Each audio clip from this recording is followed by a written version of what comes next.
पाकिस्तान की सीमा हैदर ने जब से हिंदुस्तान की सीमा लांघी है, तभी से पूरे देश में सीमा के चर्चे हैं और हर जगह सीमा सीमा की गूंज है।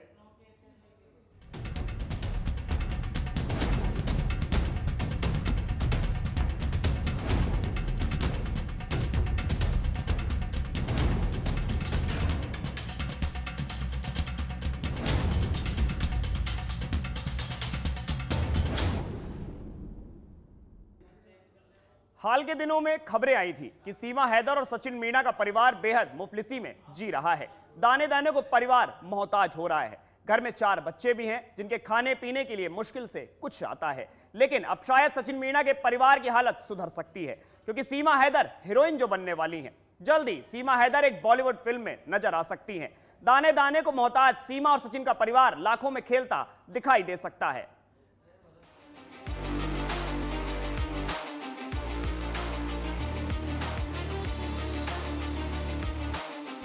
बॉलीवुड को मिली पाकिस्तानी एक्ट्रेस, फिल्मों में हीरोइन बनेगी सीमा हैदर। बॉलीवुड में आया सीमा के लिए बड़ा ऑफर, नोएडा से माया नगरी जाएगी सीमा हैदर। सीमा सचिन का प्यार बॉलीवुड को आ रहा रास।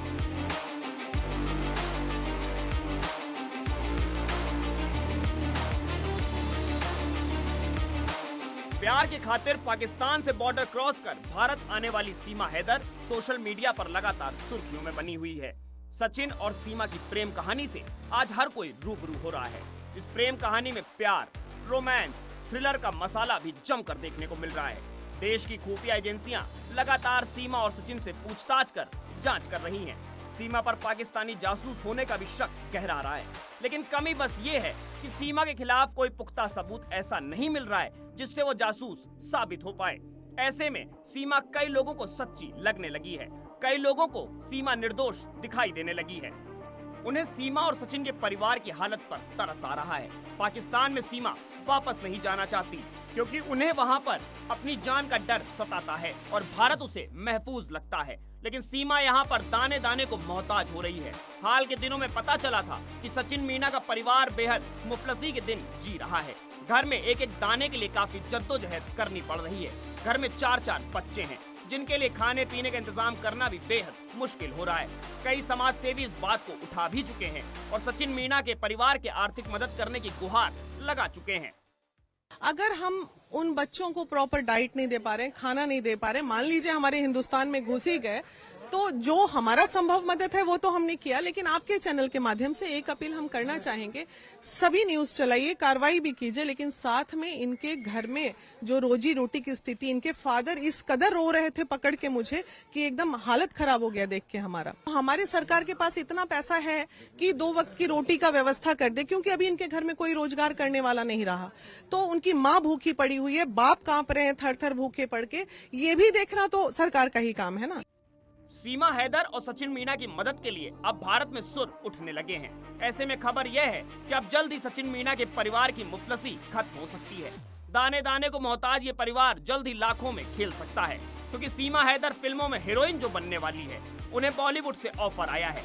बॉलीवुड को सीमा और सचिन की प्रेम कहानी काफी भा रही है। प्रोड्यूसर्स इस प्रेम कहानी में कुछ ज्यादा ही दिलचस्पी ले रहे हैं। वो सीमा हैदर और सचिन की इस प्रेम कहानी को फिल्मी पर्दे पर दिखाना चाहते हैं। दरअसल फिल्म प्रोड्यूसर अमित जानी ने सीमा हैदर को फिल्मों में काम करने का न्योता दिया है। वो सीमा को फिल्मी पर्दे पर उतारना चाहते हैं। सीमा हैदर को दिए गए इस न्योते से खबरों का बाजार काफी गर्म है। अमित जानी ने अपने प्रोडक्शन हाउस जानी फायरफॉक्स के तहत फिल्म में एक्टिंग करने का ऑफर सीमा हैदर को दिया है।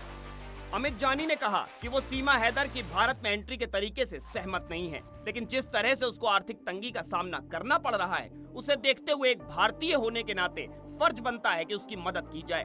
सीमा हैदर अगर उनकी फिल्म में काम करती है तो उसका मेहनताना उसे दिया जाएगा, जिससे परिवार की आर्थिक समस्याएं खत्म हो जाएंगी। उन्होंने सीमा के घर 2 दिन पहले अपने एक सहयोगी से फिल्म ऑफर भिजवाया है, जिस पर सीमा ने जवाब दिया था कि वो इसके बारे में सोचकर बताएगी। हालांकि अभी तक उन्होंने कोई जवाब नहीं दिया है। सीमा हैदर जिस तरह से पाकिस्तान से भारत के अंदर दाखिल हुई थी, तो हम इस बात के समर्थक नहीं थे, हमने विरोध भी किया। लेकिन अब जब खबर आ रही है कि घर में खाने तक की लाले पड़े हुए हैं, मोहताज हैं दाने दाने से, तो हमारे भारत में अगर कोई इस तरह से भूखा रह रहा है तो हमारी जिम्मेदारी नैतिक है कि हम उसकी मदद करें, काम दें तो हम लोगों ने डिसाइड किया है, हमारा एक प्रोडक्शन हाउस है जानी फायरफॉक्स, जिससे हम फिल्म बना रहे हैं टेल अ स्टोरी। उदयपुर में जो कन्हैयालाल दर्जी की हत्या हुई थी उस पर हमारी मूवी आ रही है, टीजर भी आ गया है, हमारे एल्बम सॉन्ग भी आते रहते हैं। तो हमने ऑफर किया है सीमा हैदर को कि अगर वो चाहे तो हमारे प्रोडक्शन हाउस में काम कर सकती है, हम उसे काम दे सकते हैं और उसके बदले जो उसका मेहनताना होगा वो उसको हम दे देंगे। तो इस तरह से बेरोजगारी उनकी दूर होगी। मदद का हाथ हमने बढ़ाया है अपने जानी फायरफॉक्स प्रोडक्शन हाउस की तरफ से।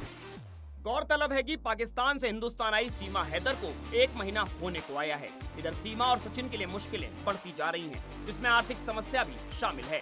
सीमा और सचिन के परिवार के पास पैसों की कमी है और राशन भी खत्म हो रहा है। ऐसा इसलिए क्योंकि सचिन और उनके पिता पिछले 1 महीने से अपने काम पर नहीं जा पा रहे हैं, इसीलिए घर में कमाई का कोई जरिया नहीं बचा है।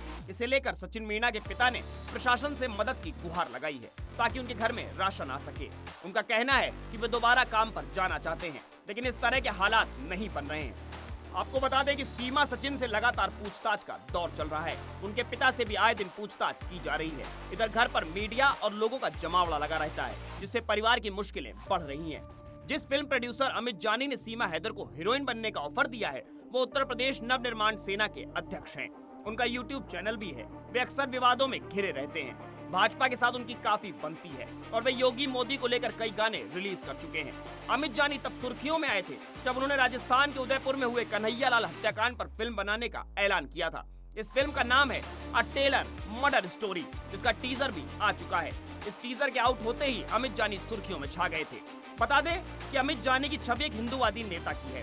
कन्हैयालाल हत्याकांड पर बनी इस फिल्म को इसी साल नवंबर में रिलीज किया जा सकता है। अमित जानी का नाता विवादों से जुड़ा रहा है। वे उत्तर प्रदेश के मेरठ के रहने वाले हैं। साल 2012 में लखनऊ में बसपा सुप्रीमो मायावती की मूर्ति के साथ हुई तोड़फोड़ करने के मामले में वे सुर्खियों में रह चुके हैं। साल 2017 में तो उन्होंने मेरठ में एक बैनर के जरिए कश्मीरियों को उत्तर प्रदेश छोड़ने की धमकी दे दी थी। तब इस मामले में उत्तर प्रदेश पुलिस ने उन्हें गिरफ्तार कर जेल भेज दिया था। 2016 में जेएनयू छात्र संघ के नेता रहे कन्हैया कुमार और उमर खालिद को हत्या की धमकी दी थी। इस मामले में भी उन्हें गिरफ्तार किया गया था। अब सीमा हैदर को उन्होंने फिल्म में लेने का ऑफर दिया है, जिसे सीमा हैदर स्वीकारती है या नहीं ये तो खुद सीमा हैदर ही बताएगी। लेकिन एक सवाल जो यहाँ खड़ा हो रहा है वो ये कि अगर सीमा हैदर अमित जानी के प्रोडक्शन हाउस के बैनर तले फिल्मों में काम करने को राजी हो भी जाती है तो क्या सीमा हैदर मुंबई जाएगी, क्योंकि फिल्म से संबंधित काम वहीं होता है और अमित जानी का प्रोडक्शन हाउस जानी फायरफॉक्स भी मुंबई में है।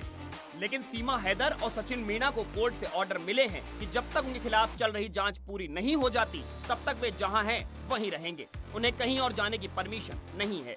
पुलिस को सूचित किए बगैर वे कहीं और जा नहीं सकते। गौरतलब है कि कोर्ट ने सीमा और सचिन को जमानत भी इसी शर्त पर दी है। ऐसे में इस फिल्म के ऑफर पर सीमा हैदर का क्या रिएक्शन होगा ये देखना काफी दिलचस्प हो जाता है। ब्यूरो रिपोर्ट, सच पे धड़क।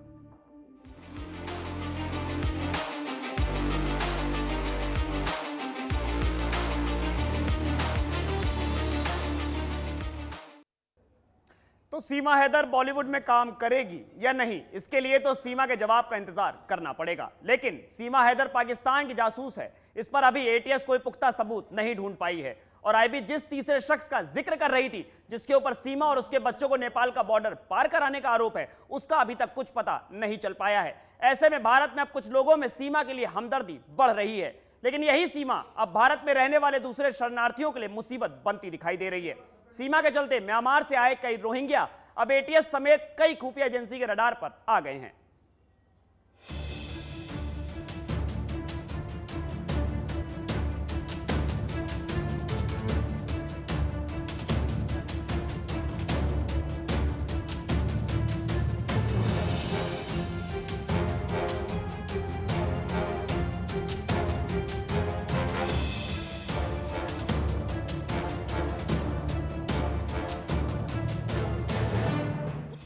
के नोएडा में रह रही सीमा हैदर जब से पाकिस्तान से आई है तभी से सुर्खियों में बनी हुई है। सीमा ने अवैध तरीके से भारत में एंट्री ली और उत्तर प्रदेश में अपने प्रेमी सचिन मीणा के साथ रह रही है। कई बार वो कैमरे के आगे रो भी चुकी है कि योगी जी मुझे यहाँ रहने दीजिए। इसके बाद से सभी को इंतजार था कि उत्तर प्रदेश के मुख्यमंत्री योगी आदित्यनाथ सीमा हैदर के मामले में जरूर कुछ कहेंगे।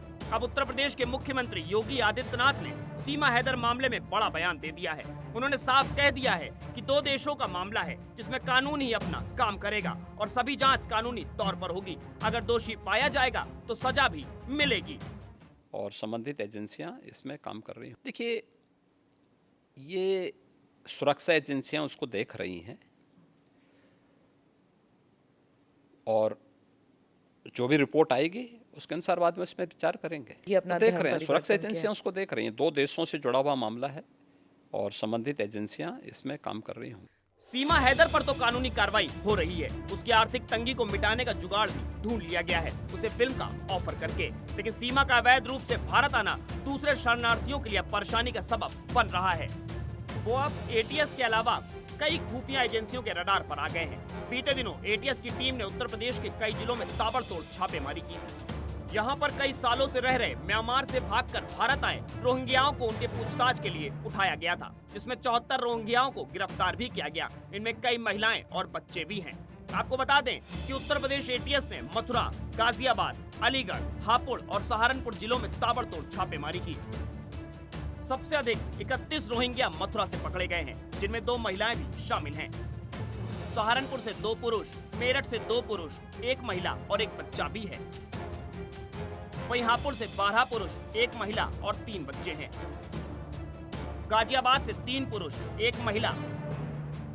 वहीं अलीगढ़ से 7 पुरुष और 10 महिलाएं शामिल हैं। पश्चिमी उत्तर प्रदेश के जिलों से कई महिलाएं पकड़ी गई हैं। ये लोग सरकारी जमीन पर झोपड़ी बनाकर रह रहे थे। इन्होंने अपनी अलग बस्ती बसा ली है। जानकारी है कि सीमा के अवैध तरीके से भारत आने के बाद एटीएस समेत खुफिया एजेंसियां अलर्ट हो गई हैं। वे अब उत्तर प्रदेश में अवैध तरीके से आए हर एक की छानबीन कर रही हैं। इस कड़ी में उन्होंने म्यांमार से भागकर भारत आए रोहिंग्याओं पर शिकंजा कसना शुरू कर दिया है। ये रोहिंग्या सीमा पार कर पश्चिमी उत्तर प्रदेश में ठिकाना बना रहे हैं। एटीएस ने इन गिरफ्तारियों के बाद संबंधित जिलों में एफआईआर दर्ज कराई है। पता चला है कि मथुरा के कोटा और अल्हेपुर गांव में रोहिंग्या अपनी अलग बस्ती बनाने में जुटे थे। इसकी शुरुआत सरकारी जमीनों पर झोपड़पट्टी बनाकर की जा रही थी। पुलिस के मुताबिक पकड़े गए रोहिंग्या मुस्लिम परिवार म्यांमार सीमा से अवैध तरीके से भारत में दाखिल हुए थे और छिपने के लिए उत्तर प्रदेश के कई जिलों में रहने लगे। इनमें ज्यादातर ने कबाड़ का काम शुरू कर दिया था। बता दें कि उत्तर प्रदेश पुलिस और एसटीएफ ने कुछ महीने पहले भी इस तरह से आगरा में रेड डाली थी और वहां से बड़ी संख्या में बांग्लादेशी घुसपैठियों पर शिकंजा कसा था, जो अवैध रूप से यहां पर बस्तियां बसाने में लगे हुए थे और कबाड़ का काम कर रहे थे। लेकिन एटीएस की इस कार्रवाई पर रोहिंग्याओं ने खासी नाराजगी दिखाई है। उन्होंने खुद को निर्दोष होने की बात कही है। सुबह 5 बजे तक उठा के लेके आई, हिंदी भी लेने के लिए कह के उठा के लेके आई, नींद से उठा के दर्द कटा के। तो बच्चा भी आई हमारे साथ। हमारे हस्बैंड नमाज पढ़ने गई, आया नहीं, तो हमारा बच्चा लेके आने के साथ साथ अलग कर दिए। हमारा बच्चा अभी तक हमारे हाथ में दिया नहीं। आप लोग कहाँ के रहने वाले हैं? हम मैं रोहिंग्या की है। कब आए अलीगढ़? अलीगढ़ में 2015 में आई। कितने लोग? यहाँ तो बहुत सारा लोग है, यहाँ भी अभी तो 25 लोग है। जिस टाइम हमारे देश में लड़ाई चल रहा है, इस टाइम हम लोग सब लोग भाग के आइए। कम किधर गई मालूम नहीं सर। काम करते थे? जी सर, कुछ सर इधर काम करती है, कंपनी में काम करती है। अभी बेलदारी कर रही है, कंपनी में करने नहीं दे रही। जी काम करते थे? जी, क्या? पहले गोश्त की कंपनी में काम करती है, अभी करने नहीं दे रही है काम। तो अभी बेलदारी में काम कर रही है। सुबह तक खैर रात को भी खाना खाया नहीं, घर पे चावल नहीं, इसलिए तो हम बेलदारी किया। बेलदारी ने पैसा दिया नहीं। यहाँ सुबह पुलिस वाला ने सब दरवाजा खटखटा के जाके लेके आई सर। तो हमारा अपने देश भी सुकून नहीं, यहाँ पे सुकून से रहना नहीं देगी। तो हम लोग सब लोग गोली लगाने के लिए तैयार है। गोली लगा देने के लिए हम लोग बिल्कुल एक कट्टा में गोली लगा देने के लिए तैयार है। हमारे बच्चा किधर लगेगी मालूम नहीं सर। सुबह तक 2 बच्चा है, कपड़ा भी पहना नहीं पाई। सीमा हैदर पर उत्तर प्रदेश एटीएस और दूसरी खुफिया एजेंसियों की नजर बनी हुई है। हालांकि सीमा हैदर और सचिन मीणा से एटीएस ने पिछले दिनों लगातार 2 दिन तक पूछताछ की थी, लेकिन फिर उन्हें छोड़ दिया गया। पुलिस को शक था कि सीमा पाकिस्तान से जासूस की मदद से भारत आई है। इस बात को ध्यान में रखते हुए ही सीमा हैदर से पूछताछ की जा रही थी। हालांकि एटीएस का कहना है कि जांच में कोई जासूसी एंगल सामने नहीं आया है। जल्दी उत्तर प्रदेश एटीएस अपनी रिपोर्ट उत्तर प्रदेश सरकार को सौंपेगी। ये रिपोर्ट इस मामले की जांच कर रही दूसरी इन्वेस्टिगेटिंग एजेंसियों के साथ शेयर की जाएगी। फिलहाल सीमा हैदर के डिपोर्टेशन में वक्त लगेगा। फॉरेन एक्ट के तहत सीमा हैदर पर जो एफआईआर दर्ज है, उसके निस्तारण के बाद ही डिपोर्टेशन का वक्त तय हो पाएगा। बीते दिनों उत्तर प्रदेश एडीजी प्रशांत कुमार ने इस बात को साफ कर दिया था। अभी इतनी जल्दी ये मामला दो राष्ट्रों के बीच जुड़ा हुआ है। इसमें जब तक पर्याप्त साक्ष्य नहीं मिल जाते कुछ भी कहना उचित नहीं। किस बिंदु पर जांच हो रही, क्या नहीं वो तो जब एक बार वो जेल जा चुकी है उसके बाद बेल पे है, अब उसके बाहर भेजने की जो विधिक प्रक्रिया है उस हिसाब से कार्रवाई चल रही है। क्या बाहर भेजा जाएगा सर, वापस डिपोर्ट किया जाएगा? ये तो इसके लिए पहले से कानून तय है, उस हिसाब से कार्रवाई कानून अपना काम। भारत में दाखिल हुई है, क्या नाकामी लगती है सुरक्षा? नहीं ऐसा नहीं है। जो अगर हमारा बॉर्डर पोरस है और उसके लिए कोई पासपोर्ट की आवश्यकता नहीं है तो इसलिए इस तरह की चीजें। लेकिन एक पाकिस्तानी नागरिक और जिस नहीं, ये तो किसी के चेहरे पे तो कुछ लिखा नहीं।